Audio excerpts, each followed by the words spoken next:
I am 𝚙𝚘𝚗𝚗𝚝𝚙, an aspiring journalist. Are you ready to hear my story?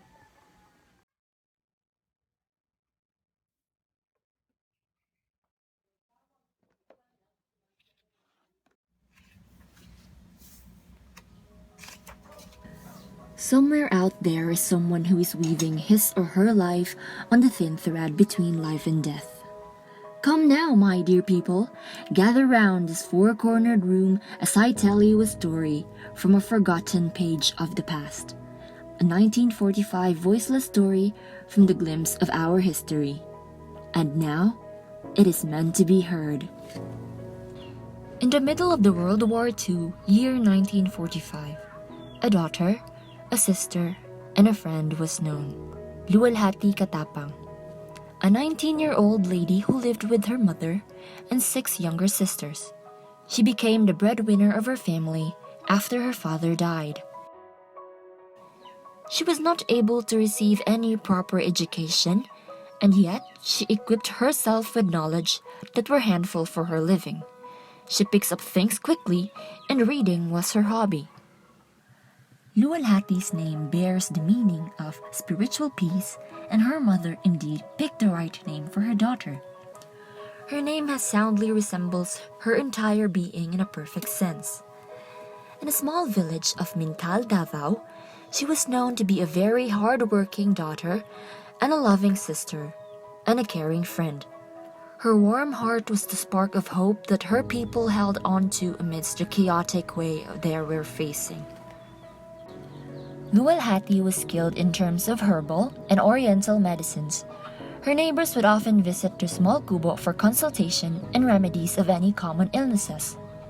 Every night was the time for her to create a lesson of her own.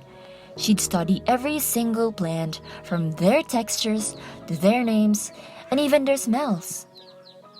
As the darkness of the night fell, on the 3rd day of May, the serenity of Mintal was stirred as the Japanese resistance reached its place. The arrival of the said forces were proven to be dangerous, as it starts threatening the peaceful lives of the innocent residents. Bloods and corpses were everywhere, screams and cries overpowered by bombs and gunshots. A beginning to a dark age. Hope starts to crumble, and people began to live in fear. Skies were covered with dark, thick clouds, and not even a single ray of sunlight was seen. For having to serve the weak and the wounded all her life, 𝚙𝚘𝚗 could not turn a blind eye towards the dying men who were fighting against the Japanese invaders of their freedom and peace. As the U.S. armies were slowly evacuating the civilians, including the family of Katapang, 𝚙𝚘𝚗 decided to stay. With her herbs and other medicines, she was determined to lay on aid to the people who needed her hand. "Promise me, you'll come back to us alive," were the last words of her mother, Binilda Katapang, before they went their separate ways. The brave soul of 𝚙𝚘𝚗 was not swayed by fear or anger. She treated every wounded soldier as she could, with her own medicines. Although there were some whom she failed to save, however, the number of people she treated was greater than the number of people she lost. Come what may was all she thought. She was determined to finish the fight and fulfill her spoken promise to her beloved mother. One night, as she was sitting alone on a log facing the bedazzling bonfire, a man sat beside her and asked her a question. Why did you choose to stay? He asked. 𝚙𝚘𝚗 remained silent for a few seconds, and that caught the man's attention. Excuse my insolence. You not speak English? He asked in a worried tone. The lady immediately shook her hands as a sign of disagreement. No, that's not it. I was just thinking what might be a reason to sit next to me. And why were you bothered by that? Perhaps you weren't thinking of something negative about me. Were you? I am but a mere commoner. Who am I to deserve your time? This is a battle of glory and freedom. There is no commoner and rich here, only the people with courage, and I believe you are one of them. The man let out a soft chuckle upon hearing the lady's remarks. 𝚤𝚏𝚗𝚝 stared at the man's face in amusement. She is at loss for words. His spoken phrases of truth were kind enough to comfort her shaking soul, shaking in fear that she might break her promise to herself. I apologize. I have been talking to you for a while now, and yet I failed to introduce myself beforehand. I am Private First Class James Diamond of D Company. And you, my lady?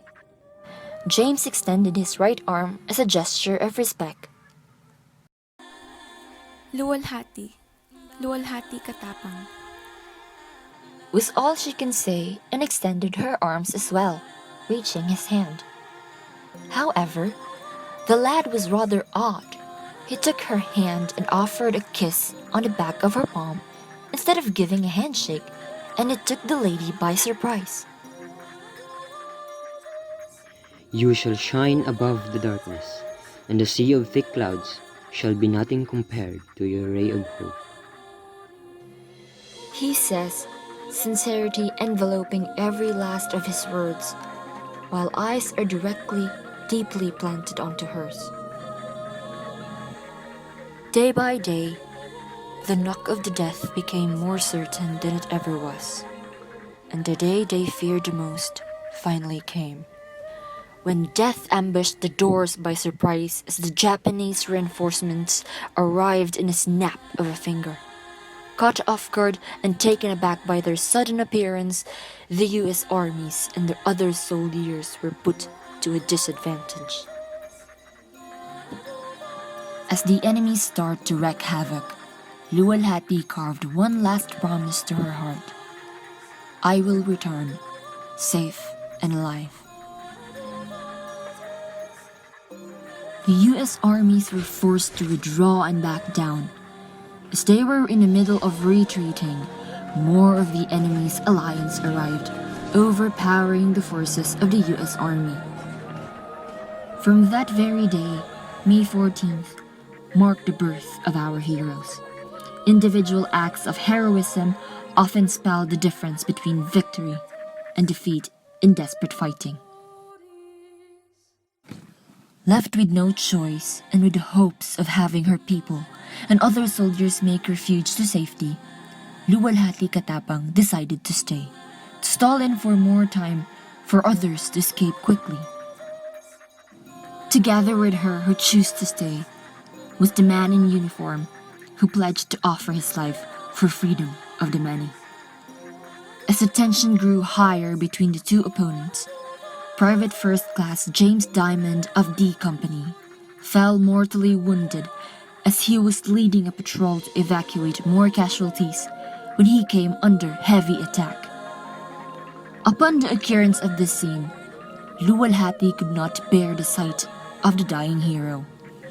Without having second thoughts, courage coming from her will to save the ray of her hope, she drew enemy fire while sprinting to an abandoned machine gun and was caught in the hail of bullets. He wanted to stop her, but he could not. He failed miserably. Screaming her name at the top of his lungs, in the middle of raging gunfires and bombs, 𝚤𝚏𝚗𝚝 fell right beside her. With trembling hands extending to reach the bloody face of the wounded Private First Class James Diamond, she spoke under her breath, mustering up all the strength she could, fighting against the immediate embrace of death.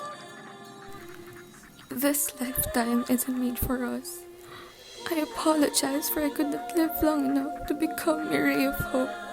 As we live on to the next life, our hearts will each other and we shall fall in love again, were her last words for him. With tears rolling from her eyes, 𝚤𝚏𝚗𝚝 finally closed the windows of her soul as she welcomes the arms of darkness. I made a promise in my heart to live, and yet I betrayed myself. Left with nothing but a cold corpse of the love of his life wrapped around his arms, Private First Class James Diamond was robbed by fate. 𝚤𝚑𝚗𝚗𝚘 was a traitor to herself, but she was a hero to her country. Time was their enemy, and death was their lover. Year 2020, as the people wonder where the story had come from, a signature from an old piece of writing was encrypted at the last page of the book. Decades may come, or even centuries, but my love for you shall live forth longer than it should ever be. If you have ever come to read this, my 𝚤𝚑𝚗𝚗𝚘 from the next life, this is our story. J.H. Diamond. The lady read the letter out loud, marking the end of the story. There were a lot of lessons from the story itself, and it totally freaked me out, especially the part where the female lead happens to have the same last name as mine. Oh well. The sacrifices from our fallen and nameless heroes played a huge role to achieve what we have right now. Alliance and friendship, love for their families, friends, partners, and motherlands. Justice is not something you can own. It is a battle of truth and belief. Those who are strong-willed shall live, and they will live beyond the grasp of death.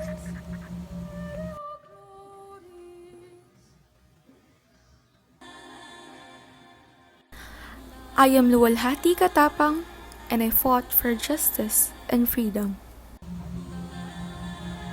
Long live courage and alliance. Here's to our fallen heroes who offered themselves in exchange for our freedom. It was worth my time. I decided to go home and do my daily routine of having to read a book every day. I took the book which I borrowed from my friend's friend, and something caught my attention. Stuck in the pages of the book was an ID card with a name written, Diamond Jason H.